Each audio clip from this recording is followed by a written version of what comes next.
Welcome to Making Cast Nets. In this episode of the series, I'm going to cover making your own weights for your lead line, sinkers also known as. Anyway, what I do is I acquire lead either from construction sites where they've done some rework on it, on the roofs and stuff for the sewer system, because they'll have a lead shroud around the PVC pipe or metal pipe that comes out of the home so that they can seal the roof, and that makes pretty good lead. That's usually pure lead. Oftentimes I also use wheel weights, and with wheel weights it's real important that you clean your lead really well. Whenever I initially melt my lead, I use an aluminum pot, and I'll throw the wheel weights in here, melt them down on a heavy BTU burner, and then what I'll do is I'll take and I'll strain it out and pour the lead into here. I also have two other large ladles that I use, but I just didn't bring them out here. But I initially melt my lead in here, and when it's in here, I'll throw either paraffin wax or sawdust in there. It'll help to clean out a lot of the crud in that lead. And then I'll pour it over here, and I'll cook it a little more and stir it, and I'll either put paraffin wax in it or sawdust again, and I'll stir it up really well, and it'll pretty much clean the lead out really well. And then I'll take it and I'll pour it into ingot molds that I use to make it easy to stack and easy to store. Once I get ready to put it in my melter, what I'll do is I use this Franklin or Frankfurt Arsenal lead cleaner. I'll use that, and it makes the lead beautiful. It makes it so that it actually flows really well. It goes into your mold really well. So if you are unable to get a mold that meets your requirements, there's a couple of options that you have. You can use the egg sinker do-it mold. There's a pull pin in it. There's various sizes. I recommend using the 3/4 inch size, and by doing that, when you drill it with a 3/16 drill bit, it comes out to just about the exact weight that I prefer, which is 0.6 of an ounce. These do-it molds, they have these draw pins so that when you put them in there, it leaves a hole in there. So it gives you an option when you use a mold like this. It gives you an option to actually use them for fishing, or drill them out and use them for your cast net. Another mold that I have used in the past, because I like a very specific size, I use this Lee double cavity mold. It's a 0.60, and I drill them out, and they come out to just about the same size. I'm going to drill some out, and I'll show you some of the lead from these. You notice this black all over my molds. All my molds are like this because what I do is I use a hurricane lamp, and I put the wick out a little further, and I actually carbon coat that lamp black. I get it all over my molds so that the lead never sticks to them and the lead falls out. I'm going to cast a little bit of lead here in a minute, and I'm going to show you how easy it falls out. It falls out really, really easy. One thing I've also noticed that if you get these pins or whatever for your do-it mold, or however you decide to do it, if you're using a pin and you're not going to actually drill them, stainless steel works the best. I've always found that stainless works the best. Just throw a little soap on it, and it's good to go. Any lead, I'm gonna give you a couple of precursors here to what I do. I take and I put the lead on a burner. I put my mold on a burner, a hot plate, so that it heats it up. It brings it up to temperature. I don't have to sit here and play with the lead coming out of my lead melting pot, because that's just kind of a waste of my time. So what I do is I use an old hot plate, and I preheat my lead before I put it in. Anything that you put inside that hot lead, it needs to be preheated, because a lot of metal like spoons and various things that you might stick into this pot, there's moisture inside that metal, and whenever you take and you put it in that lead, it's going to start bubbling, and that's going to turn to steam, and it's going to start splattering lead all over the place. So what I do is I recommend that you find a little more information on casting lead before you take on this project, because it's extremely dangerous if you're not careful what you do. What I do is I set up my work area, and I always have a couple extra tools so that in case I need some while I'm in the middle of casting, I don't have to worry about running and going and getting them. I use a Lee melter. It's a bottom dump melter. It drops underneath here. I use the hot plate. I have a specific mold that I had contracted. I had it made. Had an individual make this for me. It's a 12 cavity mold, and it's very specific to my cast net weights. I make a lot of cast nets. I don't sell them, but I make a lot of them, and all I'm doing is I'm showing you the techniques that I use in making my cast nets. I use a PID controller to control my temperature on this, and I've got my hot plate set really close to high. I know that my mold is at the proper temperature. I know that the lead in the pot is at the perfect temperature, and the first time I pour it, it's coming out perfect every time. Whenever you shoot some casting, whenever you start doing some molding or casting with the thing, my mold produces sprues on the top here, and what I do is I just break them off, and because these have just been heated, they haven't had enough time to collect moisture in its pores and stuff, so it's safe to actually take this and dump it straight back into the pot. Just make sure that you have your proper safety equipment, safety glasses. I've got this room ventilated. I'm at a door at my wood shop, and I've got this ventilated, so it's pulling all the lead fumes and stuff and the heat away from me and shooting it through the other side of the building, so it makes things a lot better. But when you set up your work area so that you don't have a lot of problems as you're working, that everything is out of the way and everything is good to go. Okay, so I'm going to set the camera up so that we can actually do a couple castings. Okay, everything's at the proper temperature, and we should be able to cast the first shot on this. I've already soaked my pull pin. I'm going to go ahead and open this up. I'm going to cast 12 real quick.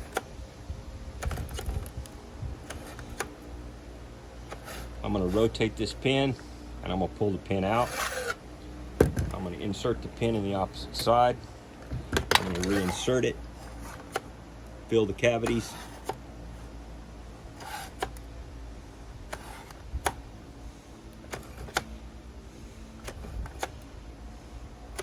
Okay, I'm going to rotate the pin. See, as soon as it gets hard, I'm going to rotate the pin and pull it out. It comes out real slick, real easy. I normally lay the pin right back on the hot plate, and then I dump the lead.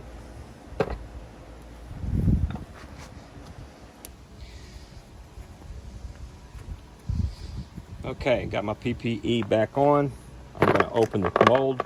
Usually, because of the way that I put the carbon in it from the lamp black, the lead normally falls out. One thing you don't want to do if you've invested money in a mold is don't use any metal on this.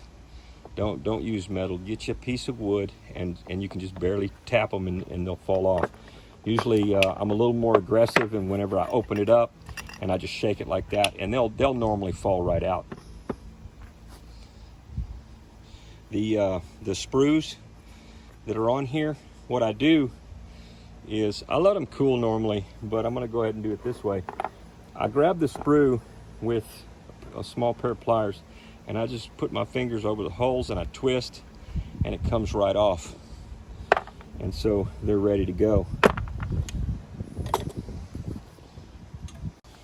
Okay, I just cast some more. Let me see if I can get it to do what I normally do. I just filled the mold.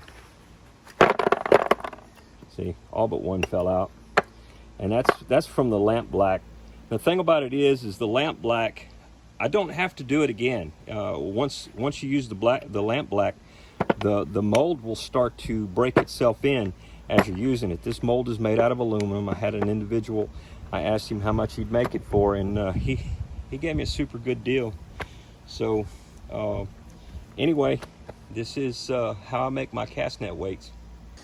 Okay, here I've preheated these ingots so that they could go into my my melter.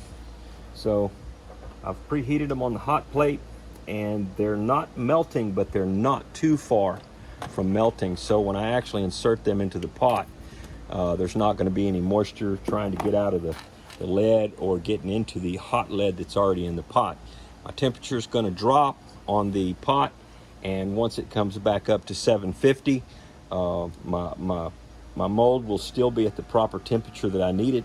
And what'll happen is I'll cast some perfect weights. These are the weights that I cast. Actually, this one shows that it's probably a little bit hot, but it's okay. I'm getting perfect weights. And the thing about it is if you don't like the silver of the weights, they're going to change to a gray, almost black over time.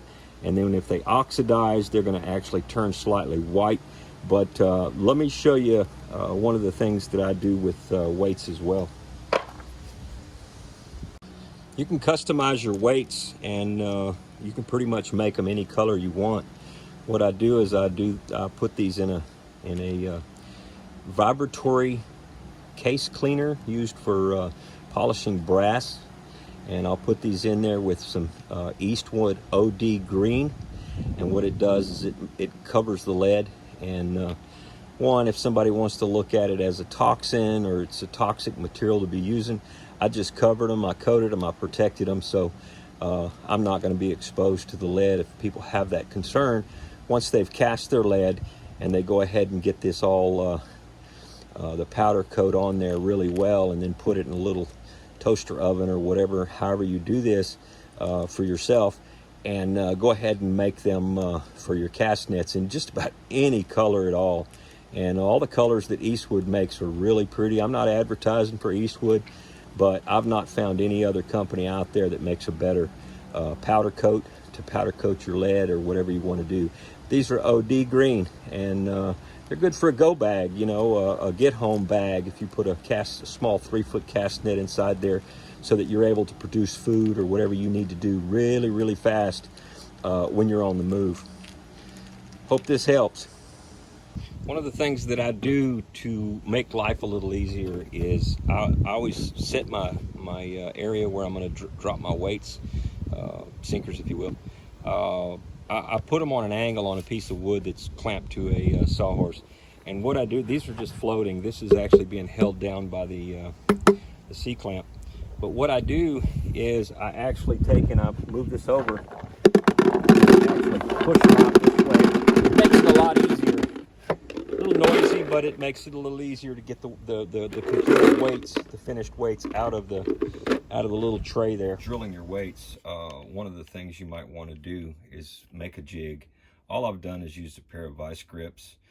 They're adjustable, so I can adjust them. This is the way I normally drill my cast net weights if I need to drill them. I've got that mold now, and all you're going to do is just place your weight in there. And if you decide to use egg weights, 3/4 ounce weight, and align it with your drill bit. Normally what I'll do is I'll set my drill bit so that it'll barely go into the wood, but I want it to cut all the way. I want it to cut really clean, so as clean as I can get it with lead. So I turn on my drill press and I make sure that I have oil on here, because lead, the leading tip is going to get extremely hot. It's going to want to grab this lead. Okay, so if you're using a 3/4 ounce, when you're done, it's going to weigh probably close to 0.6 of an ounce, which is like 17 grams if you're using a metric system. But if you keep it nice and oiled, the drill bit will go right on through the weight, and you're able to use it for cast net if you have to. If you don't have the ability to mold your weights, then this gives you an option. If you're going to mold your own weights, this is the end product here, and it's a little longer than a normal weight, which I use. I use only round weights because the hydrodynamics, when it goes through the water, it sinks a little bit faster than an oblong weight. Oblong weights, in my opinion, are really frustrating. They allow your lead line to act a little different, so I always use round weights on it. So that's a quick shot on that. Now, if you're going to use a different type of mold, to where, like Lee makes a 0.60 diameter ball mold that you can use, and I'm going to show you how I set those up. Okay, for the 0.60 mold, you'll end up making a weight like this. It's nice and round, and it's about 5/8 of an inch in diameter. It's 0.60. I think the weight, the mold itself is listed as 0.600. So what I do is I take the sprue cut, where it's cut on the sprue, my jig, so that it stays in place. I adjust this, and then adjust the vice grips so that they'll actually grab it without distorting it. And then I come down on it. I try to stay as centered as I possibly can. Sometimes it doesn't work out. Using a hand drill, I'm sure that would be pretty difficult. I don't think I've ever attempted that.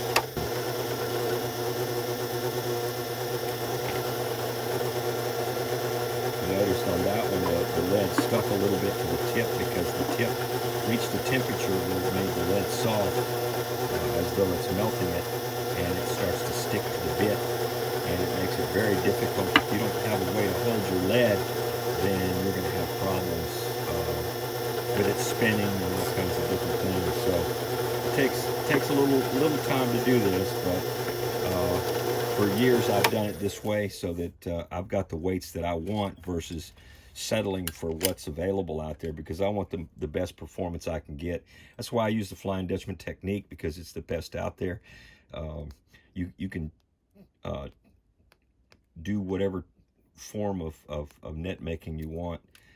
It's completely a choice. That's what makes everything nice about life, is you always have two choices at minimum. So here's the weight, and it's going to weigh out right now at 0.6 of an ounce, or 17 grams. And this one that I just drilled out, the egg weight, is also going to have the same weight. This is a 3/4 ounce weight that's been drilled, so you've taken lead off of it, so it's actually going to drop its weight. Now, its diameter is not perfectly round, but it's very suitable as opposed to an elongated weight.